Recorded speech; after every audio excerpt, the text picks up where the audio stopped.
দীর্ঘ ৬ বছর পর অবশেষে একসাথে দেখা গেল সাকিব আর অপু বিশ্বাসকে।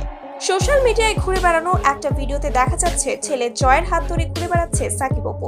এছাড়াও অপু বিশ্বাসকে দেখা গেছে বেশ ধার্মিক রূপে, গায়ে বোরকা, মাথায় হিজাব দেখেই বোঝা যাচ্ছে আবারও সাকিব খানের সাথে ঘর বাঁধছে অপু বিশ্বাস। মূলত সাকিব খানের সাথে বিয়ে হওয়ার সময় ইসলাম ধর্ম গ্রহণ করেছিল অপু বিশ্বাস। সে সময় অপু বিশ্বাসের নাম পাল্টে রাখা হয়েছিল অপু ইসলাম খান। তবে সাকিবের সাথে ডিভোর্সের পর অপু বিশ্বাসকে আর কখনোই ইসলামের বিধান মানতে দেখা যায়নি। ডিভোর্সের পর হিন্দু হয়ে জীবন পার করেছে অপু। দীর্ঘ ৬ বছর পর আজকে হঠাৎ অপুকে ইসলামিক পোশাকে দেখে রীতিমতো অবাক তার ভক্তরা। অপু বিশ্বাসের এমন পোশাক দেখে বোঝাই যাচ্ছে সাকিবের সাথে আবারও সংসার শুরু করছেন তিনি। বাংলা সিনেমার একসময়ের সেরা জুটি ছিল সাকিব খান এবং অপু বিশ্বাসের। তবে এই জুটির ডিভোর্স হয় 2018 সালে।